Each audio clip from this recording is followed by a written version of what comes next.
Nous quand même l'ambiance de l'arrivée. À la baroudeuse du dimanche.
Nous sommes en Boutsar. Boutsar, c'est la région côte-est de Madagascar. Et ici, c'est à 31 km du Manour. Le météo, c'est le climat tropical humide. Et il y en a beaucoup de pluie ici. Mon travail consiste sur les pépinières, la plantation, la distillerie. On fixe tous les ans avec Kelly et Simon pour l'activité. Les horaires, c'est à 7h, à 12h et 14h à 17h. Donc, le travail, comme aujourd'hui, c'est l'entretien du citrus. Nous sommes les équipes de 27 et on répartit les tâches. D'autres, c'est dans le travail de détourage, certains sur le paillage, le fumier, l'apport de fumier. La projection en fait, des systèmes agricoles et les stratégies de développement, c'est sûr que c'est peut-être plus moi qui mets les pattes, qui donne la patte là, sur cet aspect-là, mais après surtout le concret du quotidien, de la gestion de l'organisation, on travaille vraiment en binôme, et après eux sur les objectifs qu'on va fixer aussi chaque année, c'est on décide ensemble par rapport à leur réalité de terrain, pour que voilà, les objectifs que je donne soient vraiment circonstanciés par rapport à ce qui peut fonctionner ou moins bien, leur expérience de terrain, les retours aussi. On peut faire intervenir par exemple Toud, qui était là même avant nous, donc il connaît bien ce qui marche pas aussi. Donc on fait intervenir aussi certains ouvriers dans la prise de décision. Oui, c'est ça. Des Parce orientations agricoles. Parce que c'est vous, les ouvriers, qui êtes sur place et qui voyez quand il y a un problème potentiel. Donc c'est dans ces moments-là où vous reportez le problème à Kelly et Simon en France pour le résoudre. Oui, s'il y en a des problèmes, et s'il y en a du matériel manquant, et c'est moi qui transmets le problème. Oui, tu es l'intermédiaire. Ma tâche dans ce cas, c'est l'encadrement des ouvriers et le contrôle. D'abord, c'est à nous de régler le problème, et si c'est compliqué, on va le transmettre à Kelly Simon. Oui, d'accord. Quel genre de problème tu peux régler tout seul? Accident de travail. Accident de travail, je peux comment se soigner avec l'huile essentielle comme ça. Parce que Simon me l'a dit avant. Il t'a formé, tu es formé à l'utilisation, évidemment. Et un plus gros problème que tu peux pas gérer, ce serait quoi par exemple? Qu'est-ce qui s'est passé il y a 2-3 jours là, Oui, c'est le vol. Le vol? Oui, le problème de vol. De matériel? De matériel, non, le matériel c'est rare. Mais le vol, c'est dangereux, quoi. Mais le vol de quoi? De à plomb? propos d'insécurité, c'est ça. Ah, l'insécurité? L'insécurité, oui.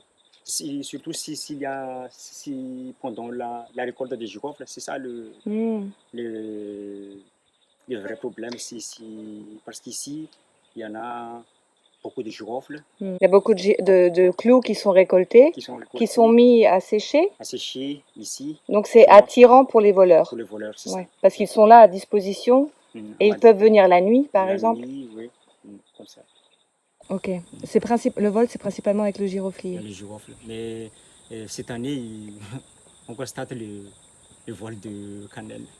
Ah oui? Cette année, c'est cette C'est année. la première fois, là, il y a C'est la 3 première jours. fois. Ouais. Ouais. Ah ouais. La cannelle qui venait d'être récoltée. Pas encore. C'est Ah, récolté sur place, directement sur le tronc. sur le tronc. Ah ouais. Ah, sur le tronc directement? Sur le tronc. Hmm. Mais là, ça n'a pas duré longtemps.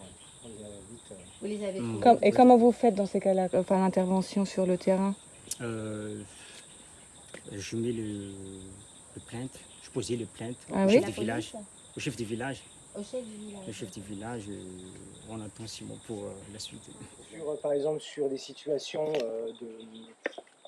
on a eu le cas de feu de brousse là, sur la nouvelle parcelle là, qu'on a traversée avec le titre. Avant que ça soit notre parcelle, ça s'est passé en 2017. L'ancien propriétaire a mis le feu dessus, quoi. Ah oui, Donc ok. là, on a carrément intervenu directement pour arrêter en fait les paysans qui avaient allumé l'incendie. On a arrêté le feu avec nos ouvriers. Ok, donc vous le faites vous-même. Ah ouais, là, on finalement. a retenu les gars et on a appelé la gendarmerie. L'idée, c'était plutôt en fait de montrer aux villageois, aux alentours, que voilà, tout autour de notre plantation, pas de feu de brousse, quoi. Ouais, ouais, ouais. Et là, il n'y a plus de feu autour. C'est fini. Donc ça a fonctionné. C'est rare. C'est pas les forces de l'ordre, entre guillemets, qui ont... Ah, mais non, mais vous. c'est le fait que Oui. nous, on ait réagi, C'est ça. Ouais. payer les gendarmes pour qu'ils viennent ici et pour qu'ils disent voilà, là, il ne faut pas qu'il y ait de feu, il y a des arbres, il y a des girofles. Si le feu part, bah, ça va partir dans la plantation. Et voilà, c'est plus. Ouais. Oui, c'est ça. Il faut montrer l'exemple. C'est En fait, ça, il faut c'est ça. Et puis, il l'intervention. faut expliquer. Quand l'action. il y a eu cet incendie, en fait, on a fait une petite réunion où on a montré aux journaliers et aux OF, aux ouvriers fixes, en fait, l'impact sur les sols. Mm. On va dire culture sur brûlis versus agroécologie, paillage, etc. Ouais, donc Et leur il y a de montrer, en fait, l'éducation au leur niveau montrer, des voilà, personnes qu'est-ce qui qui se passe sont en sur fait quand on place. brûle. C'est sûr, Ouais. ça va plus vite, c'est facile, mais Ouais. qu'est-ce qui se passe au niveau des sols? Et voilà, nous, les pratiques qu'on met en place ici. Et en fait, on a un chemin qui parcourt en fait toute la plantation. Et les gens observent, quoi. Les gens observent nos techniques. Et en fait, voilà, l'idée, c'est vraiment de ne pas faire de grands discours, faire un grand réunion, Ouais, c'est mais- montrer les techniques avec l'acacia, avec le paillage. Et ils le voient en fait, ce qu'on fait. Les gens nous disent, voilà, ils font pas pareil. Des fois, la première fois qu'ils ont commencé à faire du paillage, des trucs comme ça, je ne comprenais pas. Qu'est-ce qu'ils font, quoi? Ouais. Qu'est-ce qu'ils font ici? Nous, on fait pas comme ça, il n'y a pas besoin. Ils perdent du temps, ils dépensent de l'argent pour rien, ça sert à rien, quoi. Et au fur et à mesure, voilà, ils voient la qualité des plantations qu'on a, les récoltes, et c'est ça. Oui, en fait. Alors, explique-nous un peu peut-être les techniques agricoles, comment... Changement de perspective. Comme le principe, c'est de préserver l'environnement. Et nous avons utilisé technique du paillage, du purin, l'engrais vert pour enrichir le sol. Et le purin, vous le faites vous-même. Enfin, vous le préparez vous-même. Le Le purin. le purin, oui. Avec quelle plante, par exemple? Nous avons l'arachis, le fleminga Ouais. et le titonia. Moi, je ne vois pas lesquels c'est, mais on les verra sur le parcours, j'imagine. Nous présenter les plantes qui sont cultivées sur place. Comment est organisée la plantation? La plantation, Ouais. d'abord, on fait le pépinière Mhm. et planter. S'il pleut, on va le planter. Et avant, il faut préparer d'abord les trous. On met du compost, des fumiers, comme ça, du paillage. Et après, s'il pleut, on plante. Et sur Et, les... et après, on fait l'entretien. Oui, bien sûr. Alors, parle-nous des cultures qui sont faites ici, les différentes parcelles. Est-ce que tu peux nous les décrire? Sur- Nous avons planté différentes plantes ici. On compte 11 espèces. 11 espèces. 11 espèces différentes. Et la majorité, c'est de la cannelle. Tout partout, dans chaque parcelle, la cannelle. Et la parcelle 14, c'est le baie rose et le combava. Et la parcelle 4, 3, 1, 2, c'est la parcelle de poivre. On appelle la parcelle de poivre. Et les autres, c'est les girofles, il y a aussi du tilong, aussi les citrus, et quoi d'autre? Les citrus sur la parcelle 19. Du ravissar. Du ravissar aussi sur la parcelle 15, pardon. Romarin, oui. Patchouli. Le romarin, patchouli. Vous faites le vétiver? Un petit peu. Ouais. Le principe, c'est de densifier le terrain parce que nous avons que un petit terrain, c'est 18 hectares. Donc, l'objectif, c'est de densifier le terrain et il faut pas laisser d'espace libre, quoi. Donc, cette année, on a vu encore des espaces sur la parcelle 12 et la parcelle 19 et on va continuer à planter des cannelles et des girofles. Vous pratiquez de l'agroforesterie pour Oui. la plantation? Oui. Non? Oui. Oui. Alors, en vue de l'expérience, vous densifiez le terrain. Oui. Après, Mhm. s'il y a des plantes qui s'entretuent, Mhm. c'est ça que vous intervenez. Mhm. Si ça marche, Mhm. vous le laissez là. C'est juste ça. Pour le moment, tous les plantes sont entretenues. Mais on constate surtout le combava qui ne pousse pas bien. Et on continue encore d'entretenir pour l'améliorer. Parce que le sol n'est pas assez riche pour Oui, le combava. c'est pas riche et on va faire un effort pour lui donner de vie. Il n'y a pas vraiment de problématique de compétition en fait. Oui, voilà, c'était Ouais, ça. au final, ouais. Parce que tu vois en fait quand sur une même parcelle, parce que là on a vraiment des parcelles, on a 4, 5, 6 plantes différentes, plus ça tu l'as pas dit, tu pourras le dire, plus les plantes vivrières, les fruits. C'est-à-dire qu'on va avoir des ananas, on va avoir différentes plantes qui sont utilisées au niveau alimentaire ici. Ah ouais. Et voir comment ça se marie en fait l'ensemble. Quand tu fais l'exemple sur une parcelle, et la question est, est-ce que tu vois certaines plantes qui souffrent de la présence d'autres? Et en fait, c'est plus Ou au en fait, un contraire, travail qui s'entraident. Voilà, ou bien sûr dans l'autre sens. Ouais. Et là, on va le voir sur la parcelle 4, qui est notre parcelle témoin. Mais l'idée, c'est plutôt, par exemple, si tu as une plante qui pousse trop, qui fait de l'ombrage, de peut-être éliminer après pour laisser des plantes qui sont au point de vue végétatif moins développées, ou par exemple faire un système avec des ombrages et à certaines saisons, comme on va le voir par exemple avec le poivre, aller tailler, tu vois, les branches pour faire rentrer de la lumière dans la plantation et favoriser en fait la maturation par exemple du poivre. Donc c'est plutôt jouer sur ces paramètres-là, plutôt vraiment se dire socialement deux plantes ça marche pas, on n'est pas dans ces situations-là. C'est voilà, orienter, guider, sélectionner, mais il n'y a pas vraiment de bien éduqués en fait, les plantes, elles arrivent à vivre ensemble avec les humains. Il y en a quelques plantes, le muscadier, le canulier, ainsi on met l'arachis pour la protection du sol. Et ainsi, on met du paillage. L'objectif sur l'arachis, c'est de couvrir toutes ces parcelles. Parce que c'est la parcelle du témoin, il y en a beaucoup de plantes ici. Et je vais vous montrer. Le flémiga. Ah, pardon, les Cespania. Ça fait partie c'est des tests d'engrais verts qu'on fait là. Ça fait partie de l'engrais vert. Cespania, Le titonia. Cespania organique,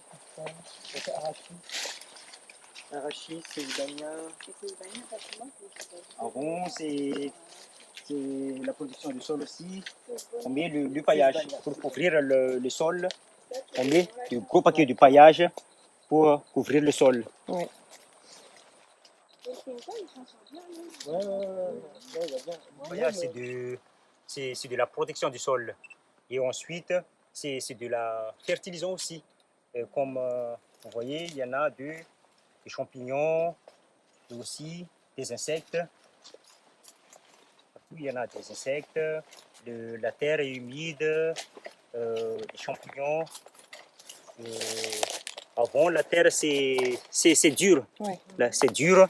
Et puis, on met des paillages, tous les ans, on met toujours du paillage. Ah oui, un petit et champignon, l'effet, là. c'est ça, les champignons, les insectes, tout ça, Ouais, l'humidité. l'humidité. Et ça protège le sol et c'est de la fertilisation aussi. Ouais, bien sûr. Mais l'objectif maintenant, c'est de couvrir la parcelle et puis on arrête le paillage. D'accord. Si il est couvert Ouais. d'arachis, Ça va faire son travail tout oui. seul. Ouais. D'abord le paillage et ensuite. De toute façon, mais ça, enfin, l'arachis, il se répand très vite. Oui, il une pense herbe vite. folle. Et c'est Ouais. ça l'idée générale, c'est Ouais. de couvrir le sol et on n'a plus besoin de Oui, faire le ouais, paillage. d'accord. Mais donc du coup, après le paillage, si vous faites plus, vous ferez quoi des déchets de distillation? Quand il y aura plus On de met paillage. dans d'autres parcelles. Ah oui, d'accord. dans Parce que d'autres oui, parcelles. ok. Ouais. Ouais. Il y a encore un petit peu de temps nécessaire pour que tout soit recouvert par Oui, l'arachis. oui. Et d'abord, c'est la parcelle du poivre, quoi. Ah, La parcelle d'accord. du poivre, c'est les 4 parcelles. Ok. Parcelle 1, parcelle 2, parcelle 3, parcelle 4. D'accord. Et tout c'est couvert d'arachis, on déplace. On va C'est la déplacer dans d'autres priorité pour parcelles. l'instant. C'est la priorité. D'accord, ok. ok. Ah oui, moi quand j'ai vu Merci. ça, j'ai vu ça, j'étais incroyable. L'irichidia, le tuteur du poivre. Ouais. Ça, on laisse de faire l'ombrage parce qu'on rentre dans l'hiver, quoi. Et puis, au mois d'août, on coupe tout. Et la tête pour rentrer de la lumière et puis pour ça accélérer la maturité du poivre. Le poivrier, on met 2 gars pour l'entretien du poivre. Tout des dates.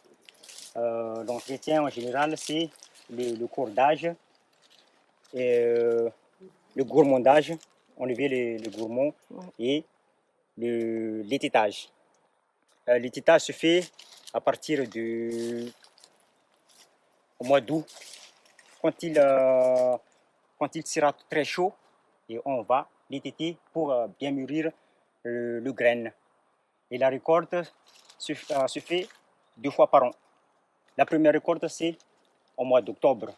Et la deuxième récolte, c'est en avril. La grappe mûre, si je prends Ouais.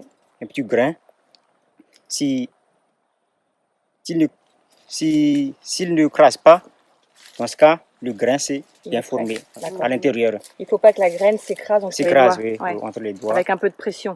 Un peu de pression, Ouais. comme ça, c'est un peu dur. Ouais. Dans ce cas, c'est bien mûr, ça. On peut la récolter. Mais tout à l'heure, Simon évoquait le fait que le grain, s'il est aussi un peu rouge, s'il a des nuances rouges, ça veut dire qu'il est aussi mature. C'est très mature, c'est ça. C'est trop mature. C'est très mature, oui, c'est trop mature. Ah, d'accord. C'est les rougiers.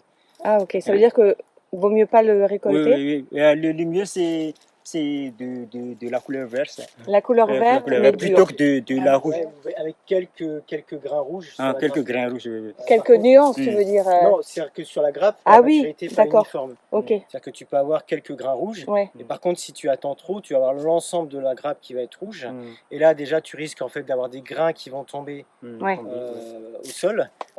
Quand il sera mûr, en fait, le grain sera dur. Ouais. C'est par exemple comme ça qu'on fait le poivre blanc. Donc Ouais.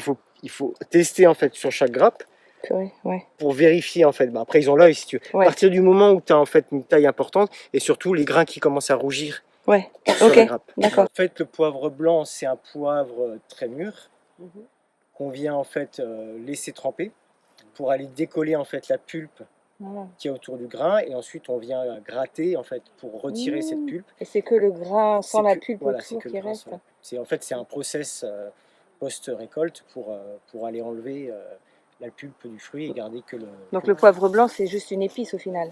On le distille pas. Enfin, il n'a plus rien.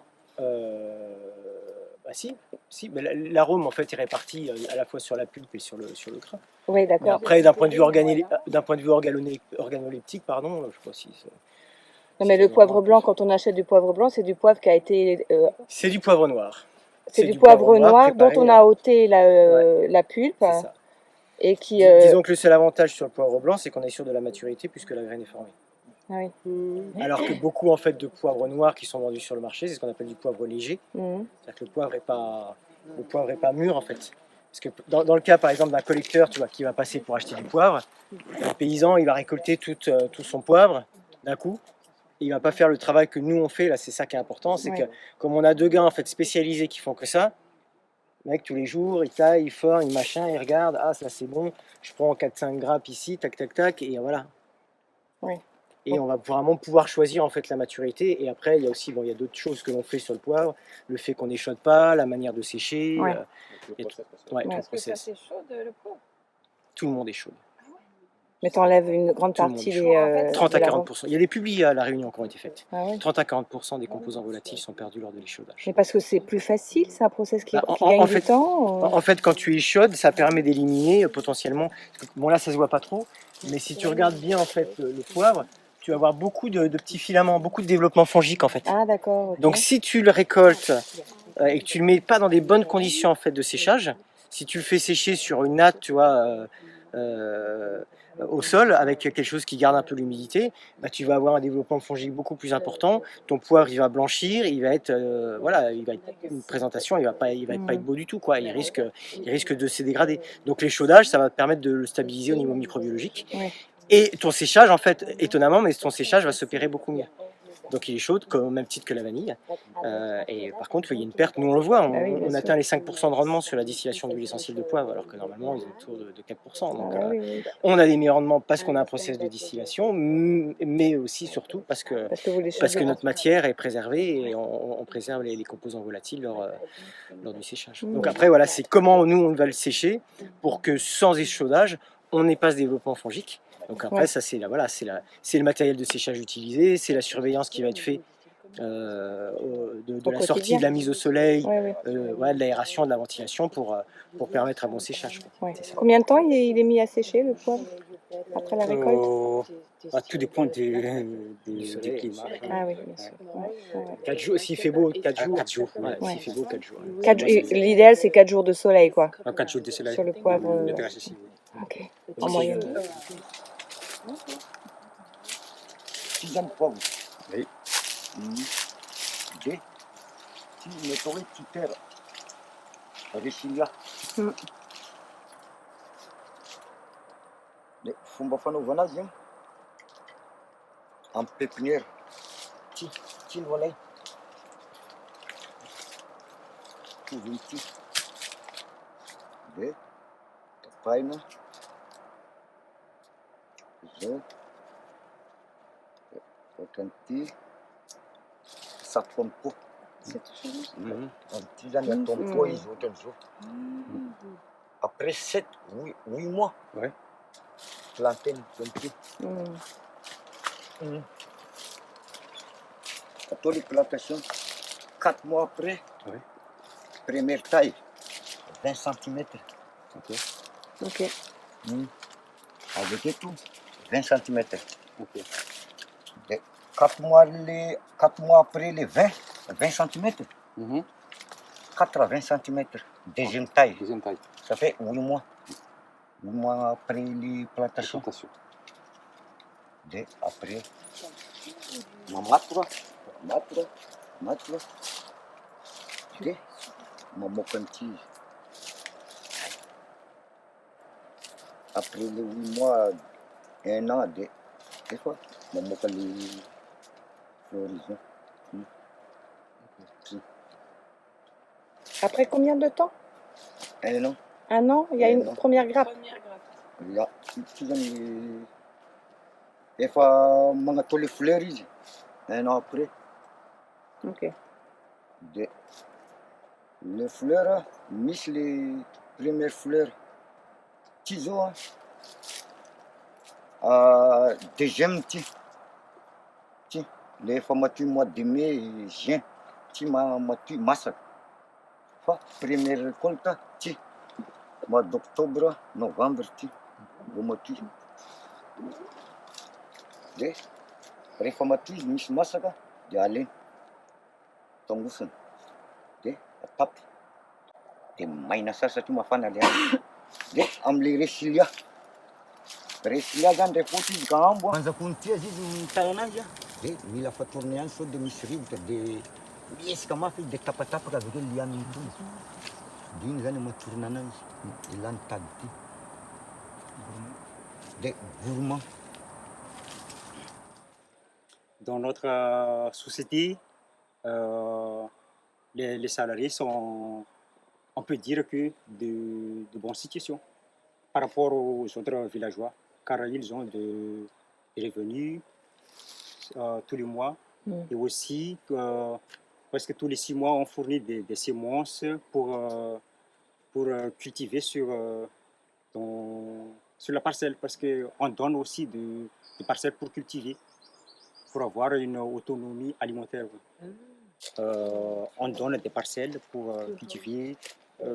Aux parcelles 19 en bas, il y en a de culture de manioc, de différentes potagers pour leur donner une autonomie. Il y a aussi d'une fouille à pain, comme ça. C'est l'arbre, le grand arbre avec les grandes feuilles, c'est ça l'arbre à pain? Le fruit à pain. Ah, le fruit à pain, oui, c'est ça. Le fruit à pain, oui. Il y a aussi le papaye, comme ça. Le canne à sucre. Et au niveau protéines, comment ça se passe? Il y a un peu de poulet? Oui. Ouais. Les OF, ils ont élevé des poules, mais il y en a des parcelles comme la parcelle poivre sont interdites de balader pour la poule parce que ça abîme aussi les plantes. C'est ça. Mais ils ont autorisé à élever les poules. Mais à condition qu'elles soient bien encerclées. Oui, encerclées, carrées. Il y a un centre de santé ici dans le village? Il y en a des centres de santé, mais nous avons essayé de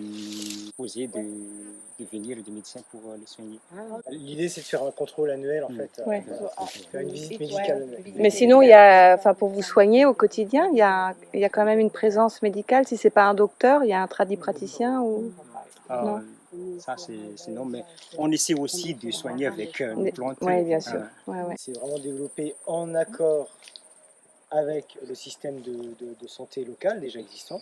L'idée, c'était vraiment de voir déjà ce qui existe, comment ça fonctionne, voir les protocoles qui sont efficaces et sur lesquels on aura plus la balance risque-bénéfice sur le traitement de certaines infections, je pense palu, où il y a des tests, où il y a tout un système, tous les protocoles qui fonctionnent. Et là, tu pourrais être un peu en porte-à-faux en proposant des solutions de phytothérapie. Et puis prendre des risques si on n'est pas au même niveau d'efficacité. Et donc plutôt l'idée c'est de partir de l'existant et d'accompagner sur des questions bien sûr de prévention, d'hygiène, et puis d'apporter des solutions très simples en fait d'utilisation des plantes sur les plaies, sur plein de petites choses qui peuvent être vraiment solutionnées de façon simple. Il y a un paradoxe ici, moi j'appelle ça le paradoxe du girofle. Donc on est là vraiment dans un coin où il y a énormément de culture du girofle pour la feuille et pour le clou. Et la principale cause d'arrêt maladie, c'est les maux de dents. Les dents. Des problèmes dentaires. Et quand tu poses la question aux distillateurs, aux gens qui récoltent la feuille, le clou, mais tu connais l'usage en fait de cette plante en hygiène dentaire qui est quand même de base. Ils ignorent. Donc il y a vraiment une nécessité de reconnecter nos équipes, mais aussi après de faire élargir cette connaissance à l'ensemble de la communauté villageoise, de pouvoir retransmettre en fait l'usage de ces plantes, la connaissance de la plante. Et là, c'est vraiment montrer l'exemple, tu vois, sur des situations de blessures. Moi, je fais exprès de ne pas sortir les huiles essentielles. Je leur montre de prendre vraiment les plantes qu'ils ont sous la main, prendre une racine de curcuma, prendre de la Centella asiatica, prendre du miel, prendre des anti-infectieux, et de faire des cataplasmes qui sont hyper efficaces. La Centella, elle est là? Vous en avez? Oui, il y en a un petit peu. Et de faire des espèces de cataplasmes où tu mélanges du curcuma, du miel, de la feuille de Centella, un anti-infectieux, tu prends de la feuille de girofle, par exemple, des choses comme ça, et tu as des qualités de cicatrisation. Et je fais exprès, tu vois, pas de bandage, rien du tout. Donc je reprends un bout de tissu, on fait bouillir un bout de tissu. Tu vois, le truc vraiment, moi j'appelle ça le cataplasme du broussard. Mais j'ai rien, je prends ce que j'ai sur place et je fais avec.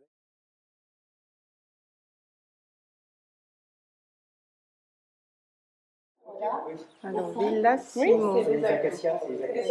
Tous les arbres d'Ilan. Parce que c'est une plantation de cacao. Oui, ça fait le bon ombrage. Comment on peut dire ça?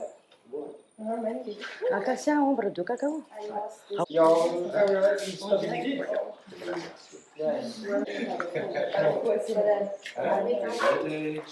Moi, je m'appelle Yandri, mon prénom, mais on m'appelle Dada.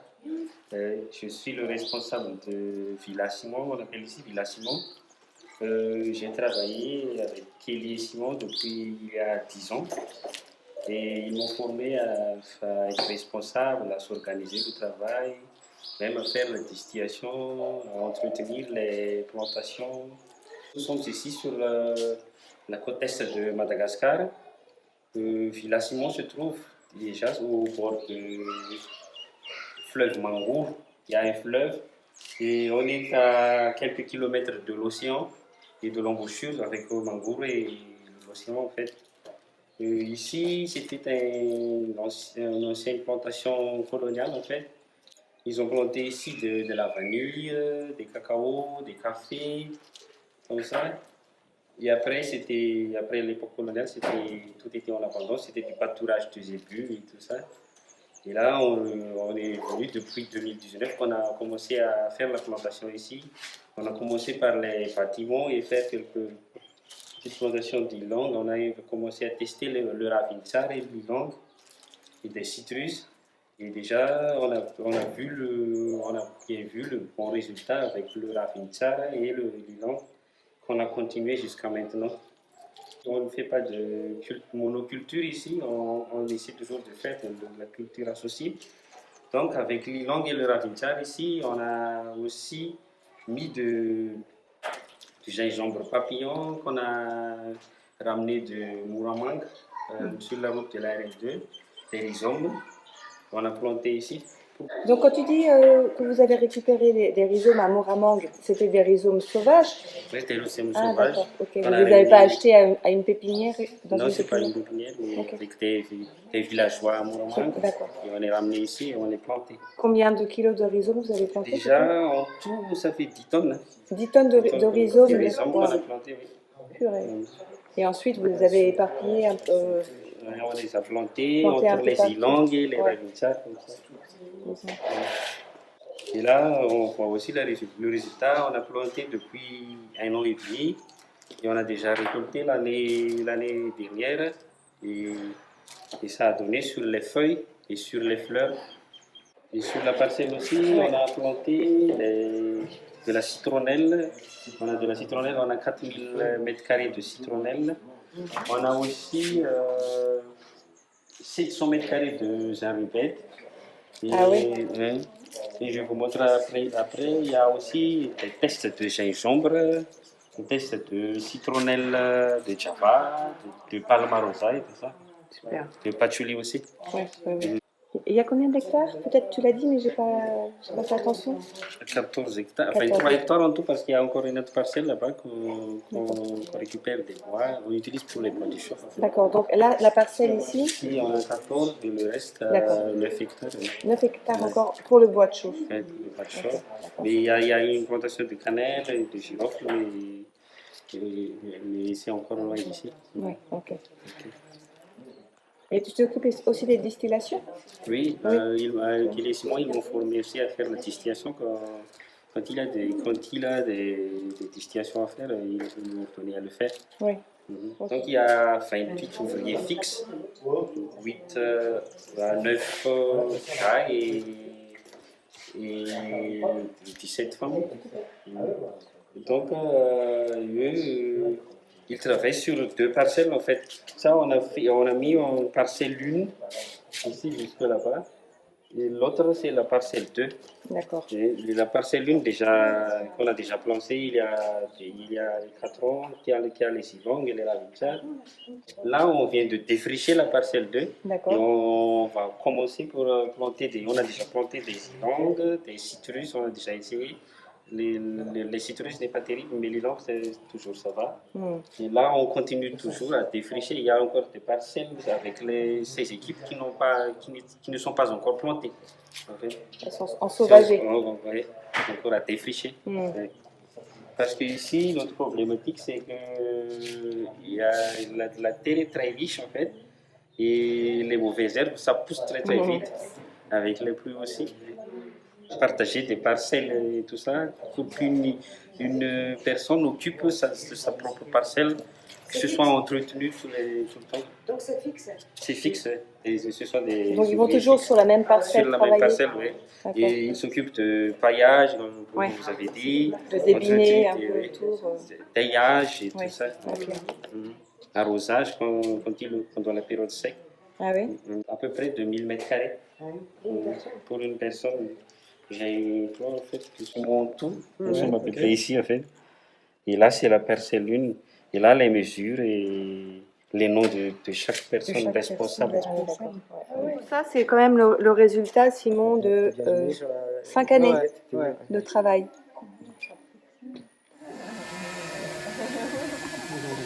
Voilà le joujou de Sébastien, ici présent. Et c'est joujou. Ok. C'est l'espion. Et quoi?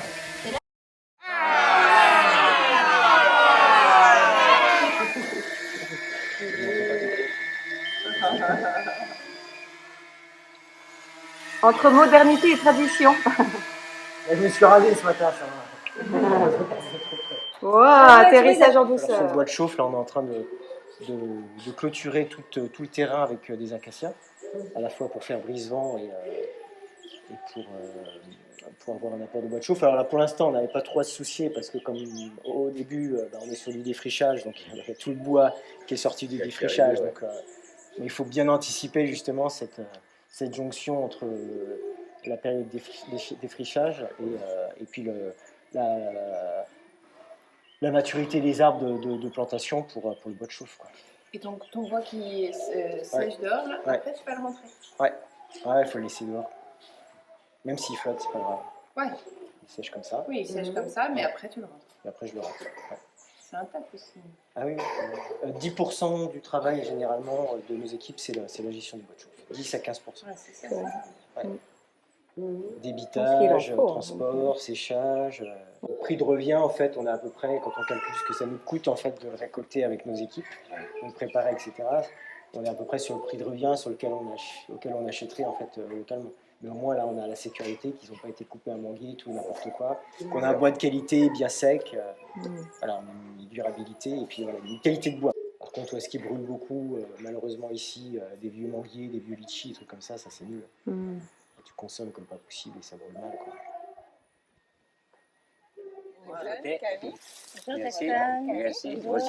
Voilà Jackson, que je filme en même temps. Merci. Bonjour, C'est quoi, Jackson? enchanté. Bonjour. Ça va. Bonjour. Transport du bois. Transport du bois. Vous l'avez ici? Ici. Bien. Ouais. De l'essence, l'entretien. Et tu dis, bon, bah, il faut avec leur matos. Là, il faut qu'on change d'air pour remettre de l'air. Ouais. Mais on récupère. Et vous n'avez pas une meule que vous pouvez... Une meule? Parce qu'il fait ça traditionnellement comme ça, mais tu peux aussi avoir Ah oui, ouais. une meule pour un entretien meilleur. Ah oui, non.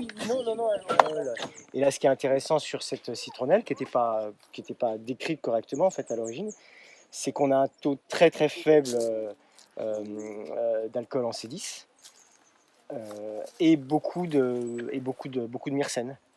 Donc ça lui donne un côté plus acidulé, plus aiguisé, plus piquant. Et voilà, ça plus exacerbé, quoi, un côté. Mais tu penses que c'est le terroir? Plus structuré, plus. Il y a un côté rectiligne. Il y a moins de rondeur, voilà. Rigide, c'est beaucoup moins de la rondeur. chaleur du bas, Voilà, c'est plus... c'est ça, c'est droit. Et moi, c'est ce que j'aimais, c'est le côté vraiment pointu, aiguisé de cette expression-là. Mais tu penses... Et après, tu as le côté rond, si tu veux du rond. Oui, tu as le côté Palmarosa. Et après, tu as tout le gradient entre les deux. Ouais. Tu vois, tu as Palmarosa, citronnelle, vétiver. Pour faire simple un peu. Dans les notes et dans le côté sucré évolutif. Tu vois, le sucré acidulé, la citronnelle, le sucré rond, floral, du Palmarosa, et le sucré caramélisé, pour faire simple, du vétiver.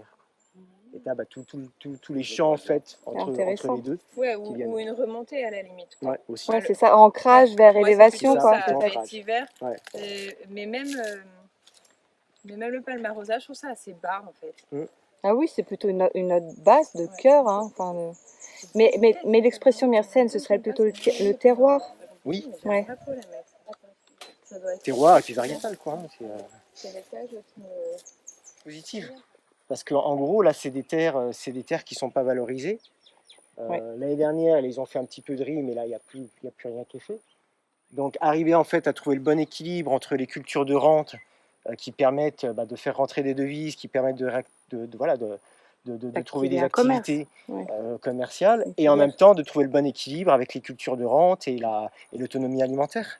Et les deux peuvent être faits de manière équilibrée, sans spolier des terres et en valorisant correctement des sols très riches comme ça qui ne le sont pas, comme on peut le voir ici. On est juste à côté, c'est des terres extraordinaires et c'est laissé, c'est une prairie. Non, c'est pas du tout ça. Non. Mais est-ce que c'est un aspirateur? Ça, comme ça, t'as pas de fleurs, tu vas savoir. Ah, c'est avec les fleurs que tu reconnais. Je jette mon exercice alors. Je croyais qu'il y avait. Voilà, donc là on a assez la partie.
Pas grand chose, mais c'est pour dire que tu l'as fait. Ouais.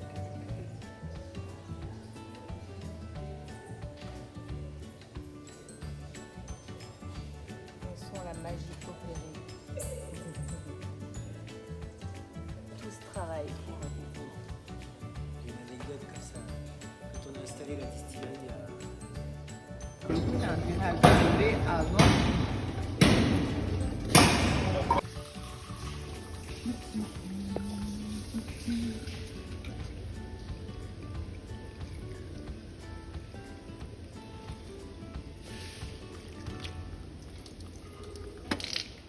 Tu crois, Ah, ok, pardon? donc tu veux T'as un pas, taux de camphre plus important. Ah oui. Et tu vois là, sur la base, tu le sens là, ah ouais, bah alors là vous l'avez le camphre, tiens. Ah ouais. Tu sens le camphre? Pour sentir le camphre. À la Ah fin, là, ouais. tu veux dire? Ah, c'est dingue. Hein. Bah, en fait, Ah non, c'est. on laisse Ah 20 oui. cm à la base pour pas avoir de camphre. Regarde. Sur les bâtons. Donc les coupes, nous on les fait jamais à la base, quoi. Et les prélèvements, c'est toujours, bah tu vois là, ils ont bien bossé 20 cm, un peu plus. Et si Ouais.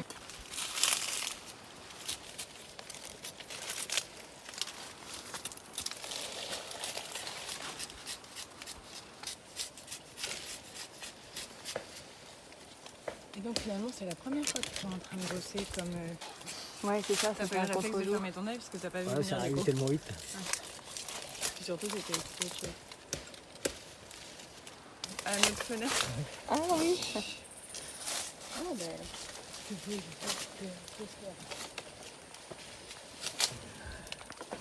C'est surtout pas un peu de savon fini. Bah oui, mais bon. C'est qu'il te reste pas des bouts.